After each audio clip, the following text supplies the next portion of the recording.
الحمد لله رب العالمين والصلاة والسلام على قائد الغر المحجلين نبينا محمد وعلى آله وصحبه اجمعین۔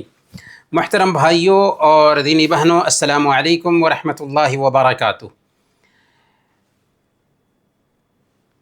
ایڈوانس اسلامک کورس کے عقیدہ کے اس کلاس میں آپ سب کا ہم ویلکم کرتے ہیں، اور آج ہمارا عقیدہ کا 10واں کلاس ہے۔ اب صرف 2 کلاسز رہ گئے ہیں، تیاری کریں، انشاءاللہ کلاسز ختم ہونے کے بعد ایگزام بھی ہوگا۔ ہم پچھلے ہفتہ شرک اصغر کے بارے میں جان رہے تھے، اور ہم نے بتایا کہ شرک اصغر کی تعریف کیا ہے۔ شرک اصغر شرک اکبر کے نیچے درجے کا شرک ہے، اور پھر ہم نے شرک اصغر اور شرک اکبر کے فرق کو بھی بیان کیا تھا کہ شرک اکبر اللہ تعالیٰ کی ذات، صفات، عبادت یا اختیار میں اللہ کے علاوہ کسی اور کو شریک ٹھہرانا ہے، جبکہ شرک اصغر وہ قول، فعل یا عقیدہ ہے جو شریعت کے خلاف ہو، حرام ہو، اور شرک اکبر کی طرف لے کر کے جائے۔ اسی طریقے سے شرک اکبر کے ارتکاب سے انسان اسلام سے نکل جاتا ہے، جبکہ شرک اصغر کے ارتکاب سے ایک انسان اسلام سے نہیں نکلتا۔ اسی طریقے سے شرک اکبر سے سارے عمل برباد ہو جاتے ہیں، جبکہ شرک اصغر سے سارے اعمال برباد نہیں ہوتے۔ اگر ریا وغیرہ دکھلاوا کسی عمل میں آ گیا تو وہ عمل صرف برباد ہوگا۔ شرک اصغر، شرک اکبر کرنے والا اگر بغیر توبہ کے مر جاتا ہے تو اس کی معافی نہیں ہوتی، اور ہمیشہ ہمیش کے لیے وہ جہنم میں رہے گا، جبکہ شرک اصغر پر مرنے والا ہمیشہ ہمیش کے لیے جہنم میں نہیں رہے گا، اللہ تعالیٰ چاہے گا تو اس کو سزا دے کر کے معاف کر دے گا۔ اسی طریقے سے ہم نے شرک اصغر کی خطرناکی بھی بیان کی تھی کہ گناہوں کے 4 درجات ہوتے ہیں: شرک اکبر، شرک اصغر، اس کے بعد بڑے بڑے گناہ، اس کے بعد چھوٹے گناہ۔ تو آپ دیکھ رہے ہیں کہ بڑے بڑے جو گناہ ہیں وہ تیسرے نمبر پر آتے ہیں۔ پہلے نمبر پر شرک اکبر، دوسرے نمبر پر شرک اصغر۔ تو گویا کہ بڑے بڑے جو بھی گناہ ہے، قتل ہے، زنا ہے، شراب پینا ہے، ان سارے گناہوں سے بڑھ کر ہے کون سا گناہ؟ شرک اصغر۔ تو اصغر چھوٹا ہونے کی وجہ سے اس کو معمولی نہیں سمجھنا چاہیے۔ اسی لیے اللہ کے نبی صلی اللہ علیہ وسلم نے صحابہ کرام سے کہا تھا، ان اخوف ما اخاف علیکم الشرک الاصغر، مجھے تم پر سب سے زیادہ جس چیز کا ڈر ہے وہ شرک اصغر ہے۔ شرک اصغر امت کے لیے اس وجہ سے بھی خطرناک ہے کہ یہ بہت ہی چھپا ہوا ہوتا ہے، اور اکثر لوگ اس میں مبتلا ہو جاتے ہیں۔ اسی لیے حضرت عبداللہ بن عباس رضی اللہ عنہما بیان فرماتے ہیں کہ شرک اتنا چھپا ہوا ہوتا ہے جیسے کالا چٹان ہو، اندھیری رات ہو، اور اس کالے چٹان پر اندھیری رات میں کالی چیونٹی رینگ رہی ہو۔ تو اس سے ہم شرک اصغر کی خطرناکی کو سمجھ سکتے ہیں۔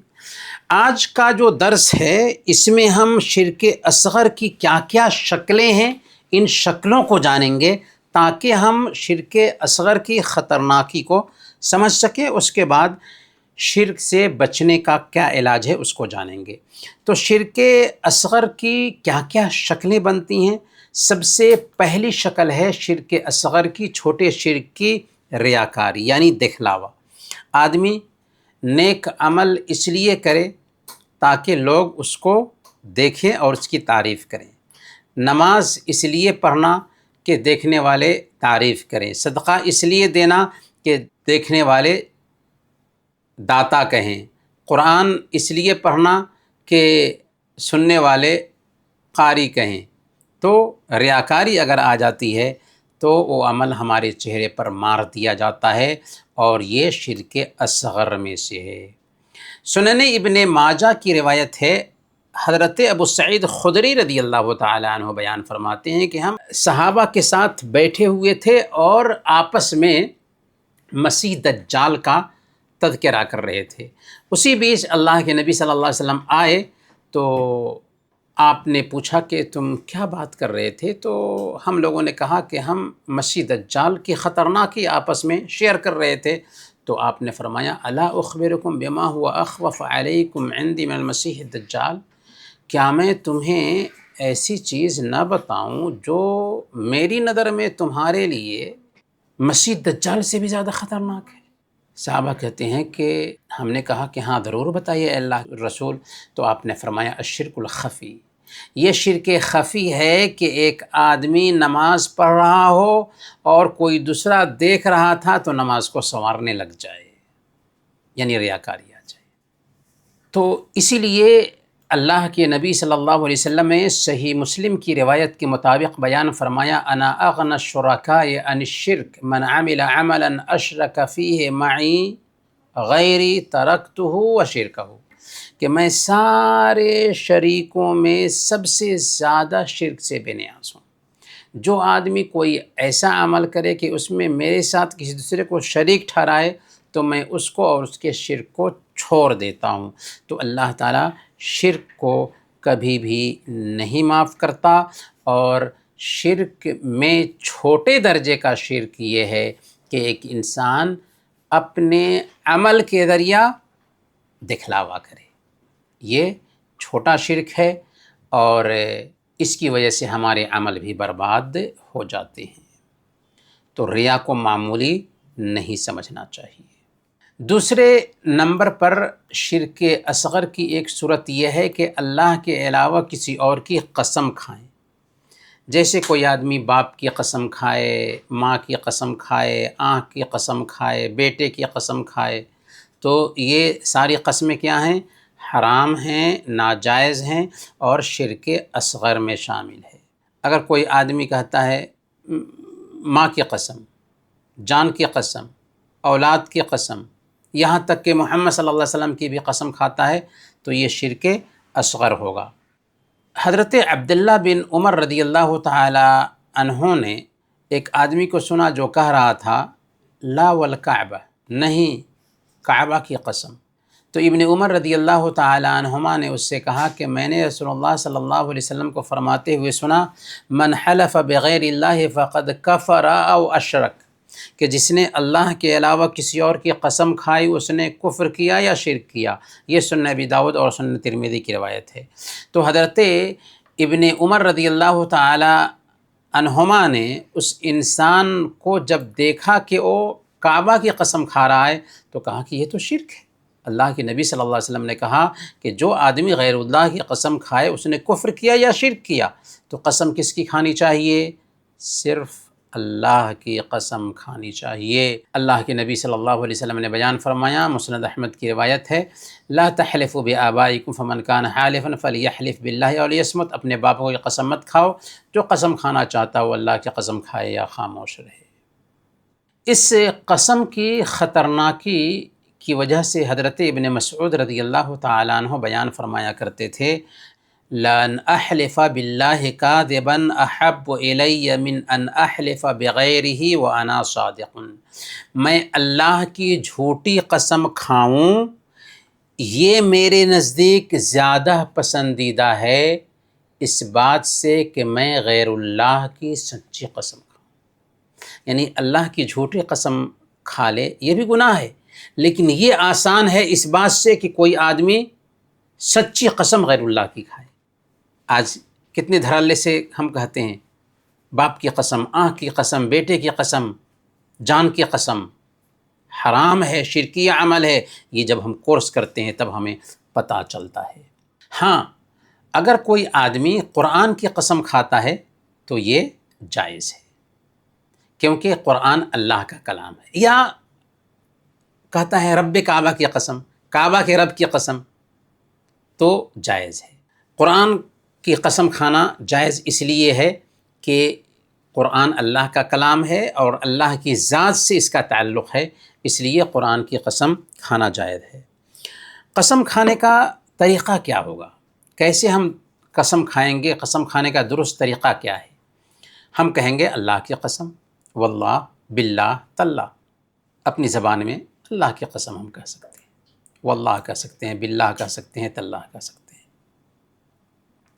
تو قرآن کی قسم کھانا جائز ہے، کیونکہ قرآن اللہ کا کلام ہے اور اللہ کی ذات سے اس کا تعلق ہے، اس لیے قرآن کی قسم کھا سکتے ہیں۔ نبی پاک صلی اللہ علیہ وسلم کی قسم نہیں کھا سکتے، شرک ہے۔ اسی طریقے سے کعبہ کی قسم کھانا بھی شرک ہے۔ تیسرے نمبر پر شرک اصغر کی شکلوں میں سے ایک شکل ہے باتوں اور شبدوں میں شرک۔ جیسے کوئی آدمی کہے جو اللہ چاہے اور فلاں چاہے، اگر اللہ اور فلاں نہ ہوتا تو یہ پریشانی ہو جاتی یا یہ مسئلہ ہو جاتا، میرا بھروسہ اللہ پر اور تجھ پر ہے۔ ان جملوں میں آپ غور کر کے دیکھیں تو کیا ہے، ان جملوں میں اصل میں واو کے ذریعہ اللہ تعالی کو کسی عام بندے کے برابر قرار دیا گیا ہے۔ میرا بھروسہ اللہ پر اور آپ پر ہے، جو اللہ چاہے اور فلاں چاہے، تو اور کے ذریعہ دراصل اللہ کے برابر قرار دیا گیا ہے کسی انسان کو، کسی عام آدمی کو۔ اسی لیے مسند احمد کی روایت ہے، حضرت ابن عباس رضی اللہ عنہما بیان کرتے ہیں کہ ایک آدمی نے اللہ کے نبی صلی اللہ علیہ وسلم سے کہا کہ اے اللہ کے رسول، جو اللہ چاہے اور آپ چاہیں۔ کیا کہا؟ جو اللہ چاہے اور آپ چاہیں۔ اللہ کے نبی صلی اللہ علیہ وسلم نے سن کر کے کیا فرمایا؟ جعلتنی للہ عدلا بل ما شاء اللہ وحدہ، کیا تو نے مجھے اللہ کے برابر کر دیا؟ بلکہ یوں کہو ماشاء اللہ، جو اللہ چاہے، صرف جو اللہ چاہے۔ تو یہاں پر غور کرنے والی بات یہ ہے کہ اللہ کے نبی صلی اللہ علیہ وسلم یہ برداشت نہیں کرتے ہیں کہ کوئی کہے جو اللہ چاہے اور آپ چاہیں، اور سے گویا کہ اللہ کے ساتھ برابری لازم آتا ہے۔ اور مسند احمد کی روایت ہے، اللہ کے نبی صلی اللہ علیہ وسلم نے بیان فرمایا، لا تقولوا ما شاء اللہ وشاء فلان ولكن قولوا ما شاء اللہ ثم شاء فلان۔ تم یہ نہ کہو کہ جو اللہ چاہے اور فلاں چاہے، بلکہ کہو جو اللہ چاہے پھر فلاں چاہے۔ گویا کہ یہاں پر ایک مسئلہ ہمیں معلوم ہوا کہ اگر ہم کہنا ہی چاہتے ہیں کہ جو اللہ چاہے اور آپ چاہیں، تو ایسا نہ کہیں، بلکہ کہیں جو اللہ چاہے پھر آپ چاہیں۔ اور پھر میں کیا فرق ہوتا ہے؟ اور کہتے ہیں تو برابری لازم آتی، اور پھر کہتے ہیں تو دوری لازم آتی۔ تو اور اگر ملا کر کہتے ہیں جو اللہ چاہے اور آپ چاہیں تو یہ شرک اصغر ہو جاتا ہے، اور اگر ہم کہتے ہیں جو اللہ چاہے پھر آپ چاہیں تو یہ جائز ہوگا، یہ جائز ہوگا۔ اسی طرح اگر کوئی کہتا ہے اگر فلاں نہ ہوتا تو میرا بیڑا غرق ہو جاتا، اگر ڈاکٹروں کا بس نہ چلتا تو میں مر جاتا، اگر کتا نہ ہوتا تو گھر میں چوری ہو جاتی، اس طرح کی باتیں عام طور پر لوگ کہتے ہیں، یہ بھی شرک اصغر میں سے ہے۔ لیکن حکم کے اعتبار سے اگر کوئی اس میں سبب کو اثر انداز ہونے والا مانتا ہے کہ اگر فلاں نہ ہوتا تو میں نقصان سے دوچار ہو جاتا، گویا کہ اگر اسی کو سبب مانتا ہے کہ اسی نے ہم کو نقصان سے بچا لیا یا اسی نے ہم کو مرنے سے بچا لیا، تو یہ شرک اکبر ہو جائے گا۔ لیکن اگر سبب پر پورا اعتماد اور بھروسہ کرتا ہے، مؤثر مانے بغیر، اس کو اثر انداز مانے بغیر، یعنی یہ عقیدہ رکھتے ہوئے کہ نفع اور نقصان کا مالک تو اللہ تعالیٰ ہے، بس یہ سبب ہے، تو یہ بھی شرک اصغر ہوگا، کیونکہ اس میں اللہ تعالیٰ کے ساتھ بے ادبی پائی جاتی ہے۔ ایسے نہیں کہنا چاہیے اگر فلاں نہ ہوتا تو میرا بیڑا غرق ہو جاتا، اگر ڈاکٹروں کا بس نہ چلتا تو میں مر جاتا، اگر کتا نہ ہوتا تو گھر میں چوری ہو جاتی، کیونکہ اصل تو اللہ رب العالمین ہی دراصل ہمیں بچاتا ہے۔ اس لیے درست جملہ کیا ہے کہ اسباب کو صرف ذریعہ مانیں۔ اسباب کو صرف ذریعہ مانتے ہیں تو کوئی حرج نہیں۔ جیسے ہم کہیں اللہ کی مدد ہوئی اور فلاں ذریعہ بنے، اللہ نے شفا دی اور ڈاکٹر ذریعہ بنا، کتا سبب بنا اور اللہ نے چوری ہونے سے بچا لیا، تو کوئی حرج کی بات نہیں۔ ہاں، خبر دینے کے لیے یا صحیح شرعی یا حسی سبب بیان کرنے کے لیے لولا اگر کا استعمال جائز ہے۔ مطلب کیا ہوا؟ یعنی اگر ہم کہتے ہیں اگر یہ نہ ہوتا تو یہ ہو جاتا، اگر اس میں خبر دینا مقصد ہے یا کوئی صحیح شرعی اور حسی سبب بیان کرنا مقصد ہے تو جائز ہے، اور اللہ کے نبی صلی اللہ علیہ وسلم نے اس کو استعمال کیا ہے۔ جیسے صحیح بخاری کی روایت ہے، اللہ کے نبی صلی اللہ علیہ وسلم نے بیان فرمایا لولا بنو اسرائیل لم یخنز اللحم، اگر بنو اسرائیل نہ ہوتے تو کبھی گوشت خراب ہو کر نہ سڑتا، بدبودار نہ ہوتا، تو یہ خبر بیان کرنا مقصود ہے۔ اسی طریقے سے صحیح بخاری اور صحیح مسلم کی روایت، اللہ کے نبی صلی اللہ علیہ وسلم نے ابو طالب کے بارے میں فرمایا لولا انا لکان فی الدرک الاسفل من النار، کہ اگر میں نہ ہوتا تو جہنم کے سب سے نچلے طبقے میں ہوتا۔ کون؟ ابو طالب۔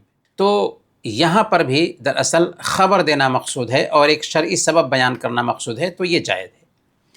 برکیف اصول یہ ہے کہ ایک مسلمان کو چاہیے کہ وہ اپنی گفتگو میں اللہ تعالیٰ کی مہانتا کو سامنے رکھے اور ایسے الفاظ اور ایسے واقع، ایسی عبارتیں استعمال کرنے سے بچے جو اللہ تعالیٰ کے حق میں مناسب نہیں، اور کبھی کبھار بے ادبی کا پہلو اس میں پایا جاتا ہو۔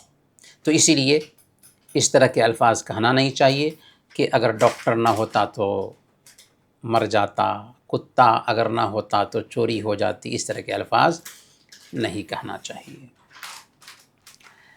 شرک اصغر کی ایک شکل ہے نعمتوں کو اللہ کے علاوہ کسی اور کی طرف منسوب کیا جائے۔ حالانکہ ایک مسلمان کے لیے ضروری ہے کہ وہ اللہ تعالیٰ کے فضل اور انعام کو تسلیم کرے، اس کے احسان کا شکر ادا کرے، لیکن اگر وہ اللہ تعالیٰ سے غافل ہو جاتا ہے اور نعمت کو اصل جو دینے والا ہے اس کی طرف نسبت کرنے کے بجائے کسی اور کی طرف منسوب کرتا ہے تو یہ شرک اصغر ہو جائے گا اور نعمت کی ناشکری بھی ہوگی۔ اسی لیے اللہ تعالیٰ سورہ النحل آیت نمبر 83 میں بیان فرماتا ہے یعرفون نعمت اللہ ثم ینکرونہا واکثرہم الکافرون، وہ اللہ کی نعمت کو پہچانتے ہیں پھر اس کا انکار کرتے ہیں اور ان میں سے اکثر ناشکرے ہیں۔ تو نعمت کو پا کر کے نعمت کی نسبت نعمت دینے والے کی طرف ہونی چاہیے۔ اسی لیے علامہ ابن رجب رحمۃ اللہ علیہ نے بیان فرمایا زبان سے نعمت کو اس کے اصل دینے والے یعنی اللہ تعالیٰ کے علاوہ کسی اور کی طرف منسوب کرنا، یہ نعمت دینے والے رب کی ناشکری ہے، چاہے عقیدہ اس کے خلاف ہی کیوں نہ ہو۔ یعنی عقیدہ تو ہے کہ اللہ تعالیٰ ہی دیا ہے، لیکن اس کے باوجود بھی زبان سے نعمت کو رب کی طرف منسوب کرنے کی بجائے کسی اور کی طرف منسوب کرتے ہیں تو یہ بھی کیا ہو جائے گا؟ شرک اصغر ہو جائے گا۔ شرک اصغر کی ایک صورت ہے تعویذ گنڈے لٹکانا اور یہ گمان کرنا کہ یہ چیزیں حسد، برائی، نظر بد اور نقصان سے بچاتی ہیں۔ مسند احمد کی روایت ہے، حضرت عقبہ بن عامر رضی اللہ تعالیٰ عنہ بیان فرماتے ہیں کہ اللہ کے نبی صلی اللہ علیہ وسلم کی خدمت میں کچھ لوگ آئے، اللہ کے نبی صلی اللہ علیہ وسلم نے ان میں سے 9 لوگوں سے بیعت لی اور ایک آدمی سے بیعت نہیں لی۔ صحابہ نے پوچھا کہ یا رسول اللہ، آپ نے 9 لوگوں سے بیعت لی اور ایک آدمی کو چھوڑ دیا، آپ نے کیا فرمایا؟ کہا کہ اس پر تعویذ ہے، اس نے تعویذ لٹکا رکھا ہے۔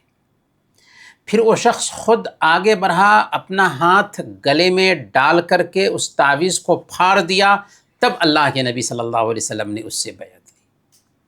اس کے بعد اللہ کے نبی صلی اللہ علیہ وسلم نے فرمایا من علق تمیمۃ فقد اشرک، جس نے تعویذ لٹکایا اس نے شرک کیا۔ حضرت سعید بن جبیر رحمۃ اللہ علیہ کہتے ہیں کہ جس نے کسی انسان سے تعویذ کو کاٹ دیا گویا اس نے ایک گردن آزاد کی۔ مصنف ابن ابی شیبہ کی یہ روایت ہے۔ تو گویا کہ تعویذ لٹکانا بہرحال ایمان والے بندے کے خلاف عمل ہے۔ اسی طریقے سے دھاگے باندھنا ہاتھ میں ہو یا گردن میں، یا چھلا پہننا، کچھ لوگ فیشن کے طور پر پہنتے ہیں، کسی عقیدہ کے طور پر نہیں پہنتے، تو فیشن کے طور پر پہنتے ہیں تو یہ حرام ہو جائے گا، کیونکہ اللہ کے نبی صلی اللہ علیہ وسلم نے فرمایا من تشبہ بقوم فہو منہم، کہ غیر قوموں کی مشابہت ہے، جس نے کسی غیر قوم کی مشابہت اختیار کی وہ انہی لوگوں میں سے ہے، یہ حرام ہو جائے گا۔ لیکن اگر اس نیت سے پہنتا ہے کہ اس کی وجہ سے ہم بیماری سے بچے رہیں گے، اگرچہ وہ یہ عقیدہ نہیں رکھتا کہ یہی ہم کو شفا دیتا ہے، اگر یہ عقیدہ رکھتا ہے کہ اسی سے ہم کو شفا ملتی ہے تب تو یہ شرک اکبر ہو جائے گا، لیکن وہ یہ سمجھتا ہے کہ یہ سبب بنے گا پہننے کی وجہ سے، تو یہ شرک اصغر ہے۔ مسند احمد کی روایت ہے، اللہ کے نبی صلی اللہ علیہ وسلم نے ایک آدمی کے ہاتھ میں چھلا دیکھا، پوچھا یہ کیوں پہن رکھے ہو؟ اس نے کہا من الواہنہ، ایک بیماری ہے واہنہ جس کی وجہ سے میں نے یہ پہن رکھا ہے۔ آپ نے فرمایا انزعھا فإنھا لا تزیدک الا وہنا فإنک لو مت وہی علیک ما افلحت ابدا، اسے نکال پھینکو، یہ تجھے اور زیادہ کمزور کرے گا، اگر تو اسی حالت میں مر گیا تو کبھی بھی کامیاب نہیں ہوگے۔ کتنی سخت بات کہی اللہ کے نبی صلی اللہ علیہ وسلم نے۔ تو اسی لیے ایک مسلمان کو چاہیے کہ گلے میں، ہاتھ میں دھاگے، چھلے، ان چیزوں سے دور رہے، خود پر دم کرے، اللہ پر بھروسہ کرے، وَمَن يَتَوَكَّلْ عَلَى اللَّهِ فَهُوَ حَسْبُهُ، جو اللہ پر بھروسہ کرتا ہے اللہ اس کے لیے کافی ہو جاتا ہے۔ الیس اللہ بکافٍ عبدہ، کہ اللہ تعالیٰ اپنے بندے کے لیے کافی نہیں؟ یہاں تک کہ قرآنی آیات سے بھی تعویذ بنائی جائے تو یہ بھی ناجائز ہے۔ غیر قرآنی آیات سے تعویذ بنا رہے ہیں تو یہ شرک ہے۔ قرآنی آیات سے بھی اگر تعویذ بنا کر کے کسی کو دی جا رہی ہے تو 3 وجہوں سے یہ بھی ناجائز ہے۔ پہلی وجہ، ممانعت کی جو احادیث ہیں وہ عام ہیں، اس میں یہ خاص نہیں کیا گیا ہے کہ تعویذ قرآنی آیات سے ہو تو جائز ہے، بلکہ عام کہا گیا کہ ہر طرح سے تعویذ گنڈے شرک ہیں۔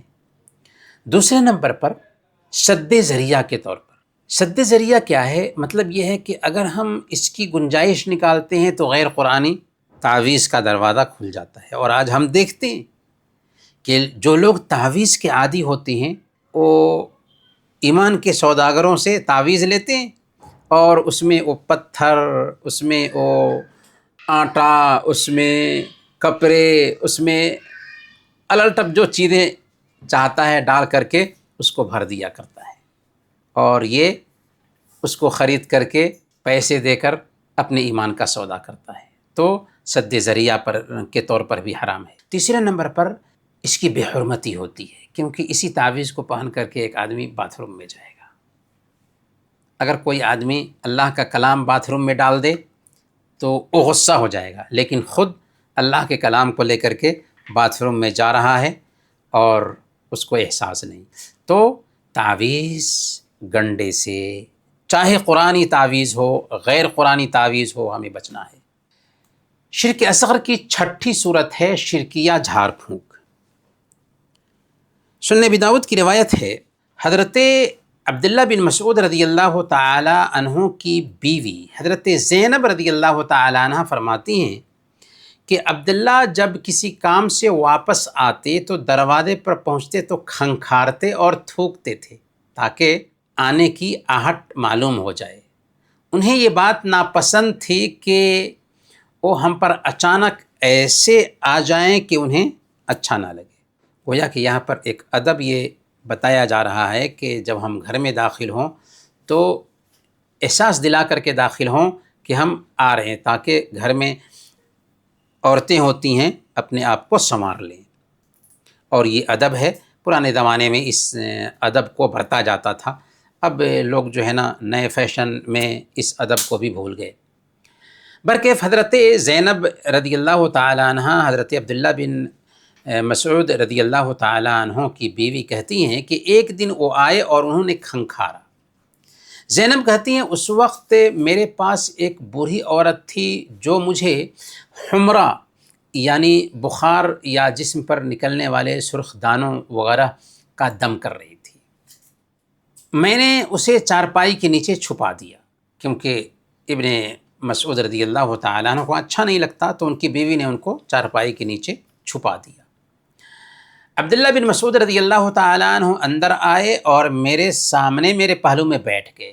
پھر ان کی نظر میری گردن میں موجود ایک دھاگے پر پڑی۔ انہوں نے پوچھا کہ یہ کیا دھاگا ہے؟ میں نے کہا کہ یہ دھاگا ہے جس پر میرے لیے دم کیا گیا ہے۔ دیکھیں، غور کریں، حضرت ابن مسعود رضی اللہ تعالیٰ عنہ نے اسے پکڑا اور توڑ دیا۔ پھر فرمایا عبداللہ کے گھر والے شرک سے بے نیاز ہیں، عبداللہ کے گھر والے شرک سے بے نیاز ہیں۔ میں نے اللہ کے نبی صلی اللہ علیہ وسلم کو فرماتے ہوئے سنا ہے، ان الرقا والتمائم والتولا شرکن، بے شک شرکیہ جھار پھونک، تعویذ، گنڈے اور محبت کے لیے کیے گئے اعمال، شوہر بیوی کے بیچ محبت پیدا کرنے کے لیے عمل کیا جاتا ہے، یہ سب کے سب اللہ کے نبی صلی اللہ علیہ وسلم نے کہا کہ شرک ہے، شرک ہے۔ تو میں نے ان سے کہا، کون کہہ رہے ہیں؟ ان الرقا والتمائم والتولا شرکن، کہ بے شک شرکیہ جھاڑ پھونک اور تعویذ گنڈے اور محبت کے اعمال شرک ہیں۔ تو کہتی ہیں کہ میں نے ان سے کہا کہ آپ یہ کیوں کہہ رہے ہیں؟ حالانکہ میری آنکھ تکلیف کی وجہ سے پھرکتی تھی، تو میں فلاں یہودی کے پاس جایا کرتی تھی تاکہ وہ مجھ پر دم کر دے، اور جب وہ دم کرتا تو آنکھ کی تکلیف جاتی رہتی تھی۔ تو حضرت ابن مسعود رضی اللہ تعالیٰ عنہ نے کہا یہ تو سراسر شیطان کا کام تھا، وہ تمہاری آنکھ کو کچوکے لگاتا تھا، پھر جب وہ یہودی دم کرتی تو شیطان کچوکے لگانے سے رک جاتا تھا، اور تمہارا عقیدہ کیا بن گیا کہ اسی کی وجہ سے ٹھیک ہو رہا ہے۔ تمہارے لیے بس اتنا کافی تھا کہ تم یہ دعا پڑھ لیتی جو رسول اللہ صلی اللہ علیہ وسلم پڑھا کرتے تھے، اذھب الباس رب الناس اشف انت الشافی لا شفاء الا شفاؤک شفاء لا یغادر سقاما۔ یہ سنن ابن ماجہ کی روایت ہے، جس سے ہمیں یہ بات سمجھ میں آتی ہے کہ شرکیہ جھاڑ پھونک غلط ہے، اور یہ بھی شرک اصغر ہے۔ ہاں، جھاڑ پھونک جائز بھی ہے 3 شرطوں کے ساتھ۔ اگر جھاڑ پھونک اللہ کے کلام یا اللہ تعالیٰ کے ناموں اور اس کی صفتوں کے ذریعہ ہو، دوسرے نمبر پر اللہ تعالیٰ کے ناموں اور اس کی صفتوں سے تو نہیں لیکن مسنون دعاؤں سے ہو، یا ایسے الفاظ میں ہوں جن کے معنی سمجھ میں آ رہے ہوں، ہاں یہ دوسرے نمبر پر۔ تیسرے نمبر پر یہ عقیدہ نہ رکھا جائے کہ جھاڑ پھونک بذات خود اثر انداز ہو رہا ہے، کہ جھاڑ پھونک کرنے کی وجہ سے ہی ٹھیک ہو رہے ہیں، بلکہ شفا دینے والا اللہ تعالیٰ ہے۔ تو ان 3 شرطوں کے ساتھ جھاڑ پھونک مستحب ہے، جائز ہے، اور اللہ کے نبی صلی اللہ علیہ وسلم خود دم کرتے تھے اپنے اوپر، اور آپ نے تاکید کی کہ اپنے بچوں پر دم کریں۔ صحیح مسلم کی روایت ہے، حضرت جابر رضی اللہ تعالیٰ عنہ بیان کرتے ہیں کہ ہم اللہ کے نبی صلی اللہ علیہ وسلم کی خدمت میں بیٹھے ہوئے تھے کہ اسی بیچ ہم میں سے ایک آدمی کو بچھو نے ڈنک مار دیا۔ ہمارے بیچ کے ایک صحابی نے کہا کہ اللہ کے رسول صلی اللہ علیہ وسلم، کیا میں اس کو جھاڑ دوں، یعنی کیا میں دم کر دوں؟ تو اللہ کے نبی صلی اللہ علیہ وسلم نے فرمایا، من استطاع منکم ان ينفع اخاہ فلینفع، کہ تم میں سے جو آدمی اپنے بھائی کو فائدہ پہنچا سکتا ہو اسے چاہیے کہ وہ فائدہ پہنچائے۔ اسی طریقے سے صحیح مسلم کی روایت ہے، حضرت عوف بن مالک اشجعی رضی اللہ تعالیٰ عنہ بیان فرماتے ہیں کہ انہوں نے کہا کہ ہم زمانے جاہلیت میں دم کیا کرتے تھے، تو ہم نے پوچھا اللہ کے نبی صلی اللہ علیہ وسلم سے کہ اے اللہ کے رسول، آپ اس بارے میں کیا فرماتے ہیں دم کے بارے میں؟ تو اللہ کے نبی صلی اللہ علیہ وسلم نے فرمایا اعرضوا علی رقاکم لا بأس بالرقا ما لم یکن فیہ شرک، کہ اپنے دم کے کلمات مجھ پر پیش کرو، دم کرنے میں کوئی حرج نہیں جب تک کہ اس میں شرک نہ ہو۔ تو اگر شرکیہ دم نہیں ہے تو جائز ہے، اور شرکیہ دم سے خالی دم میں 3 شرطیں پائی جائیں گی تو جائز ہے، اللہ کے کلام یا اس کے نام اور اس کی صفتوں سے ہو، یا مسنون دعاؤں سے، یا ایسے الفاظ میں ہو جن کے معنی سمجھ میں آتے ہوں، اور یہ عقیدہ نہ رکھا جائے کہ دم بذات خود اثر انداز ہوتا ہے۔ 7ویں نمبر پر شرک اصغر کی ایک شکل ہے تصویروں اور بتوں کا رسپیکٹ کرنا۔ قرآن کریم میں قوم نوح کے 5 نیک لوگوں کا ذکر ہے، ود، سوا، یغوث، یعوق اور نصر، جن کی قوم نوح کے لوگ پوجا کرتے تھے۔ سورہ نوح آیت نمبر 23 میں اللہ تعالیٰ نے ان کا ذکر کیا، وَقَالُوا لَا تَذَرُنَّ آلِهَتَكُمْ وَلَا تَذَرُنَّ وَدًّا وَلَا سُوَاعًا وَلَا يَغُوثَ وَيَعُوقَ وَنَسْرًا۔ انہوں نے کہا کہ لوگوں تم اپنے معبودوں کو ہرگز نہ چھوڑو، اور نہ ہی ود، سوا، یغوث، یعوق اور نصر کو چھوڑنا۔ نوح علیہ السلام کی قوم نے ان کی پوجا کی، اسی وجہ سے وہ برباد کر دیے گئے۔ یہاں پر ہم جانتے ہیں کہ شرک کی شروعات کیسے ہوئی۔ امام بخاری نے صحیح بخاری میں حضرت ابن عباس رضی اللہ تعالی عنہ سے نقل کیا ہے، وہ بیان فرماتے ہیں کہ هذه اسماء رجال صالحین من قوم نوح، یہ 5 جو نام ہیں ود، سوا، یغوث، یعوق اور نصر، یہ نوح علیہ السلام کی قوم کے نیک لوگوں کے نام ہیں۔ جب یہ لوگ دنیا سے گزر گئے تو شیطان ان کے پاس آیا اور ان سے کہا کہ تمہارے جو بزرگ گزر چکے ہیں، ان سے محبت کرنے والوں کے پاس شیطان آیا اور ان کے دل میں یہ بات ڈالا کہ تمہارے بزرگ جو گزر چکے ہیں ان کے مجسمے بنا لو اور اپنی مجلسوں میں ان کو لٹکا دو، اور ان کا نام بھی مجسموں پہ لکھ دو۔ چنانچہ انہوں نے ایسا کیا، فلم تعبد، لیکن ان کی عبادت نہیں کرتے تھے وہ لوگ۔ جب بنانے والے گزر گئے، ان کی اولاد آئی اور علم کی کمی ہوئی تو ان کی عبادت کی جانے لگی۔ تو اس سے پتہ یہ چلتا ہے کہ بزرگوں کی شان میں غلو کرنے کی وجہ سے ہی دنیا میں شرک پھیلا ہے، تو اسی لیے غلو سے بچنا چاہیے۔ شرک اصغر کی شکلوں میں سے ایک 8ویں شکل ہے نیک لوگوں کی شان میں غلو کرنا۔ مسند احمد کی روایت ہے، حضرت انس بن مالک رضی اللہ تعالیٰ عنہ بیان فرماتے ہیں، کچھ لوگوں نے کہا کہ اللہ کے رسول صلی اللہ علیہ وسلم، اے ہم میں بہترین انسان اور بہترین انسان کے بیٹے، اے ہمارے سردار اور ہمارے سردار کے بیٹے۔ یہ سن کر اللہ کے نبی صلی اللہ علیہ وسلم نے فرمایا، یا ایھا الناس قولوا بقولکم ولا یستہوینکم الشیطان، اے لوگو وہی بات کہو جو تم کہا کرتے ہو اور شیطان تمہیں گمراہ نہ کر دے۔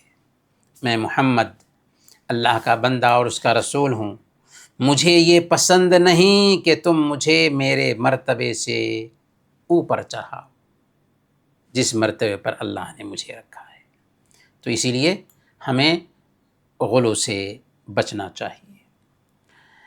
شرک اصغر کی ایک شکل ہے قبرستان میں مسجد تعمیر کرنا۔ صحیح بخاری اور صحیح مسلم کی روایت ہے، اللہ کے نبی صلی اللہ علیہ وسلم اپنی موت کی جو بیماری تھی اس میں فرما رہے تھے، لعنت اللہ علی الیہود والنصارى اتخذوا قبور انبیائہم مساجد، یہودیوں اور نصارہ پر اللہ کی لعنت ہو کہ انہوں نے اپنے نبیوں کی قبروں کو سجدہ گاہ بنا لیا۔ اللہ کے نبی صلی اللہ علیہ وسلم اس طریقے سے اپنی امت کو ڈرا رہے تھے۔ شرک اصغر کی ایک شکل ہے کہ کسی چیز کو دیکھ کر یا سن کر برا فال لینا، کسی جانور کو دیکھ کر، آواز سن کر کے، کسی انسان کی شکل دیکھ کر کے، یا تاریخ سے کچھ لوگ 13 نمبر کو منحوس سمجھتے ہیں، کالی بلی دیکھ کر کے راستہ کاٹ دیتے ہیں، کسی عورت کو دیکھ کر کے اس کو منحوس سمجھتے ہیں۔ یہ سب جاہلی طریقہ ہے اور اسلام اس طریقے سے ہمیں منع کرتا ہے۔ مسند احمد کی روایت ہے، اللہ کے نبی صلی اللہ علیہ وسلم نے بیان فرمایا، الطیرۃ شرکن، الطیرۃ شرکن، برا فال لینا شرک ہے، بدشگونی لینا شرک ہے۔ یہ بات اللہ کے نبی صلی اللہ علیہ وسلم نے 3 مرتبہ فرمائی۔ گویا کہ برا فال یا بدشگونی بھی شرک اصغر ہے۔ ہمیں اچھا فال لینا چاہیے، برا فال نہیں لینا چاہیے۔ سوال یہ ہے کہ بدشگونی حرام کیوں ہے اور شرک اصغر کیوں ہے؟ کیونکہ یہ انسان کے اللہ پر توکل کو کمزور کرتا ہے اور ایک انسان کو بے بنیاد سبب کا پابند کرتا ہے۔ کیونکہ ایک انسان بلی کے راستہ کاٹ دینے کی وجہ سے ڈر جاتا ہے، کسی نمبر کی وجہ سے ڈر جاتا ہے۔ آج کل شادیوں کے لیے فلاں تاریخ میں شادی نہیں ہوگی، فلاں مہینے میں شادی نہیں ہوگی، یہ سب کیا ہے؟ اب شگون ہے۔ اب سوال یہ ہے کہ کیا کوئی اچھا شگون بھی ہوتا ہے؟ جی ہاں، اچھا شگون ہوتا ہے۔ صحیح بخاری اور صحیح مسلم کی روایت ہے، اللہ کے نبی صلی اللہ علیہ وسلم نے بیان فرمایا، لا عدویٰ ولا طیارہ، کوئی بیماری بذات خود نہیں پٹتی اور نہ ہی بدشگونی کی کوئی حقیقت ہے۔ وَيُعْجِبُنِ الْفَالِ، البتہ مجھے نیک شگون لینا پسند ہے، نیک فال لینا پسند ہے۔ صحابہ نے پوچھا کہ نیک شگون کیا ہے؟ آپ نے فرمایا، اچھی بات، جیسے ہم بیمار ہیں، سنتے ہیں شفا، تو ہم نیک فال لیں کہ اللہ تعالی ہم کو شفا دے گا۔ اللہ کے نبی صلی اللہ علیہ وسلم حدیبیہ کی صلح کے موقع سے سہیل نام سنتے ہیں تو کہتے ہیں کہ سہل امرکم، تمہارا معاملہ آسان ہو گیا۔ تو سہیل میں سہل اور آسانی کا مفہوم ہے، اس لیے کہا کہ تمہارا معاملہ آسان ہو گیا۔ تو نیک فال لینا چاہیے۔ ہمارے پاس بچی پیدا ہو رہی ہے، ہم نیک فال لیں کہ ہماری بچی ہمارے لیے رحمت ہے اور اس کے ذریعہ اللہ تعالی ہمارے گھر میں برکت دے گا، تو یہ نیک فال ہے۔ ستاروں اور برجوں کے اثر کا عقیدہ رکھنا، کہ انسان کی زندگی میں ستارے اثر انداز ہوتے ہیں، نچھتر برستا ہے، برجوں کی تاثیر کا عقیدہ رکھنا، یہ ساری چیزیں بھی شرک اصغر میں سے ہے، شرک اصغر میں سے ہے۔ صحیح بخاری اور صحیح مسلم کی روایت ہے، حضرت زید بن خالد الجہنی رضی اللہ تعالیٰ عنہ بیان فرماتے ہیں کہ اللہ کے نبی صلی اللہ علیہ وسلم کے ساتھ ہم لوگ حدیبیہ میں تھے۔ صبح میں اللہ کے رسول صلی اللہ علیہ وسلم نے ہمیں فجر کی نماز پڑھائی۔ اس رات بارش ہوئی تھی۔ جب آپ نے سلام پھیرا تو لوگوں کی طرف متوجہ ہوئے اور کہا کہ هل تدرون ماذا قال ربکم، کیا تم جانتے ہو کہ تمہارے رب نے کیا فرمایا ہے؟ لوگوں نے کہا کہ اللہ اور اس کے رسول ہی بہتر جانتے ہیں۔ آپ نے فرمایا کہ اللہ تعالیٰ فرماتا ہے، اصبح من عبادی مؤمن بی وکافر، میرے بندوں میں سے بعض بندے میرے اوپر ایمان کی حالت میں صبح کیے اور بعض بندے کفر کی حالت میں صبح کیے۔ جس نے کہا کہ اللہ کے فضل سے بارش ہوئی ہے وہ مجھ پر ایمان لانے والا ٹھہرا اور ستاروں کا انکار کرنے والا ٹھہرا، اور جس نے کہا کہ فلاں چھتر برسا ہے وہ ستاروں پر ایمان لانے والا ٹھہرا اور میرا انکار کرنے والا ٹھہرا۔ تو اس سے پتہ یہ چلا کہ اگر کوئی آدمی کہتا ہے کہ فلاں چھتر برسا ہے تو یہ شرک اصغر ہو جائے گا۔ اذان ہو رہی ہے، اذان کے بعد 12ویں نمبر پر شرک اصغر کی جو 12ویں شکل ہے وہ ہے کاہنوں، جوتشیوں اور گم ہونے والی چیزوں کا پتہ لگانے کا دعویٰ کرنے والوں کے پاس جانا اور ان سے پوچھنا، ہاں کہ وہ ایمان کے سوداگر ہوتے ہیں۔ نہیں جانا چاہیے کاہنوں کے پاس، نجومیوں کے پاس۔ صحیح مسلم کی روایت ہے، اللہ کے نبی صلی اللہ علیہ وسلم نے بیان فرمایا، من اتى عرافا فسأله عن شيء لم تقبل له صلاة 40 یوما، جو آدمی کسی کاہن یا نجومی یا جوتش کے پاس میں آیا اور اس سے کسی معاملے میں پوچھا تو اس کی 40 دن تک کی نماز قبول نہیں ہوگی۔ اس کا مطلب یہ نہیں کہ 40 دن تک اس کو چھٹی مل گئی، نماز پڑھنا تو ضروری ہے لیکن اس کو اس کا ثواب نہیں ملے گا، کیونکہ اس نے اپنے ایمان کا سودا کیا ہے کاہنوں اور جوتشوں کے پاس جا کر کے۔ اور مسند احمد کی روایت ہے، اللہ کے نبی صلی اللہ علیہ وسلم نے بیان فرمایا، من اتى کاہنا او عرافا فصدقه بما يقول فقد كفر بما انزل على محمد، جو آدمی کسی کاہن یا نجومی یا جوتش کے پاس میں آتا ہے اور اس کی بات کی تصدیق کرتا ہے تو اس نے محمد صلی اللہ علیہ وسلم پر اتاری گئی شریعت کے ساتھ کفر کیا۔ تو بہت سخت بات کہی اللہ کے نبی صلی اللہ علیہ وسلم نے، اگر تصدیق کرتے ہیں تو کفر کرنے والے ٹھہرتے ہیں، اگر تصدیق نہیں کرتے ہیں صرف پوچھتے ہیں تو 40 دن تک ہماری نماز قبول نہیں ہوتی۔ کتنی سخت بات ہے۔ یہاں پر ایک سوال ہے کہ یہ کاہن اور نجومی جو ہے نا، غیب کی باتیں کیسے بتاتے ہیں؟ ان کی بتائی ہوئی باتیں کبھی کبھار سچ کیسے بن جاتی ہے؟ تو اس حوالے سے ہماری شریعت ہماری رہنمائی کرتی ہے، ہمارے دین میں ہر طرح کی رہنمائی پائی جاتی ہے، کیونکہ یہ اللہ تعالیٰ کا اتارا ہوا دین ہے۔ صحیح بخاری اور صحیح مسلم کی روایت ہے، حضرت عائشہ صدیقہ رضی اللہ تعالیٰ عنہ بیان فرماتی ہیں کہ کچھ لوگوں نے اللہ کے نبی صلی اللہ علیہ وسلم سے کاہنوں اور جیوتشیوں کے بارے میں پوچھا، تو اللہ کے نبی صلی اللہ علیہ وسلم نے کہا کہ لیسوا بشیء، ان کی کوئی حقیقت ہے ہی نہیں۔ انہوں نے کہا کہ یا رسول اللہ، کبھی کبھار کوئی بات وہ بتاتے ہیں تو وہ بات صحیح ہوتی ہے۔ تو اللہ کے نبی صلی اللہ علیہ وسلم نے یہ سن کر کے فرمایا، تلک الکلمۃ من الحق یخطفها الجنی فیقرها فی اذن ولیہ قر الدجاجہ فیخلطون فیہا اکثر من 100 کذبہ۔ سنیں، یہ جو حق بات ہے، جو تم کو سچ بات لگ رہی ہے، اسے جن اچک لیتا ہے اور وہ اپنے شیطان کے کان میں ڈال دیتا ہے، جس میں شیطان 100 جھوٹ ملا کر کے لوگوں کو بیان کرتا ہے۔ یعنی جب اللہ تعالیٰ کا فیصلہ ہوتا ہے تو فرشتے اسے سنتے ہیں اور اپنے نیچے کے فرشتوں کو بتاتے ہیں، یہاں تک کہ وہ بات نیچے تک آتی ہے، پھر شیاطین جو فرشتوں کے بیچ باتیں ہو رہی تھی تہ بتہ آسمان تک پہنچے ہوتے ہیں، ان میں سے کچھ باتیں سننے کی کوشش کرتے ہیں، ان کو دہکتے ہوئے جو انگارے پھینکے جاتے ہیں ان کو مارنے کے لیے، جس سے وہ جل جاتے ہیں۔ اگر جل گئے تو وہ بات کاہن تک نہیں پہنچ پائی، اگر نہیں جل سکے اور مرنے سے پہلے اپنے دوسرے کاہن کے کان میں بات ڈال دیا تو وہی آ کر کے نیچے والے شیطان کاہن کو بتاتا ہے۔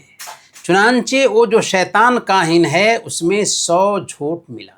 اللہ کے نبی صلی اللہ علیہ وسلم کے الفاظ ہیں، فَيَخْلِطُونَ فِيهَا أَكْثَرَ مِن 100 كَذِبًا، کہ اس کے اندر 100 جھوٹ ملاتا ہے۔ اب اگر اس کے 100 جھوٹ میں سے اس کی ایک بات صحیح ہو گئی تو لوگ اس پر اعتماد کرنے لگتے ہیں۔ آج کے سائنسی دور میں ایسے بہت سارے نجومی ہیں جو اس طرح کی باتیں کرتے ہیں، اور ہم بھی ان کے پاس جا کر کے اپنے ایمان کا سودا کر رہے ہوتے ہیں۔ اللہ کے نبی صلی اللہ علیہ وسلم نے اس کو شرک اصغر کہا ہے۔ شرک اصغر کی آخری جو شکل ہوگی وہ ہے عبادت کے ذریعہ نیت دنیا حاصل کرنا رکھنا، یعنی انسان نیک عمل دنیاوی فائدے کے لیے کرے۔ اسی لیے سفیان رحمۃ اللہ علیہ کا یہ قول ہے کہ بدترین لالچ یہ ہے کہ تم آخرت کے عمل سے دنیا حاصل کرنا چاہو۔ اللہ تعالیٰ فرماتا ہے، من کان یرید الحیات الدنیا وزینتها نوفی الیہم اعمالہم فیہا وہم فیہا لا یبخسون، کہ جو آدمی دنیا کی زندگی اور اس کی زینت کا ارادہ رکھتا ہو تو ہم انہیں ان کے اعمال کا پورا پورا بدلہ دیتے ہیں اور اس میں کوئی کمی نہیں کرتے، لیکن آخرت میں ان کو کچھ ملنے والا نہیں ہے۔ اور اللہ کے نبی صلی اللہ علیہ وسلم نے سنن نبی داؤد کی روایت کے مطابق بیان فرمایا، من تعلم علما مما يبتغى به وجه الله لا يتعلمه الا ليصيب به عرضا من الدنيا لم يجد عرف الجنة يوم القيامة۔ جس آدمی نے ایسا علم حاصل کیا جس کے ذریعہ اللہ کی رضا طلب کی جاتی ہے اور اس کا مقصد تھا دنیا حاصل کرنا، دین کی نیت نہیں رہی، تو کل قیامت کے دن وہ جنت کی خوشبو بھی نہیں پائے گا۔ تو نہایت سخت باتیں اللہ کے نبی صلی اللہ علیہ وسلم نے بیان کی ہیں کہ دین کا علم حاصل کرنا دنیا حاصل کرنے کے لیے نہایت ہی خطرناک ہے اور خطرے کی گھنٹی ہے، اور یہ بھی شرک اصغر میں سے ہے۔ برکیف یہ کچھ باتیں تھیں جو آج بیان کی گئی ہیں۔ چونکہ اذان ہو چکی ہے اس لیے انہی باتوں پر اپنی بات ختم کرتے ہیں۔ انشاءاللہ اگلے کلاس میں شرک کا علاج جانیں گے اور باقی جو باتیں ہیں اس کو انشاءاللہ ہم جانیں گے۔ انہی باتوں کے ساتھ آج ہمارا یہ درس جو 10واں درس تھا ختم ہوتا ہے۔ اللہ تعالیٰ سے دعا کرتے ہیں کہ اللہ تعالیٰ ہم نے جو کچھ بھی سنا ہے ان کو سیکھ کر کے ان کے مطابق خود کو ڈھالنے کی توفیق عطا فرمائیں۔ آمین و صلی اللہ علی نبینا محمد وعلی آلہ وصحبہ اجمعین۔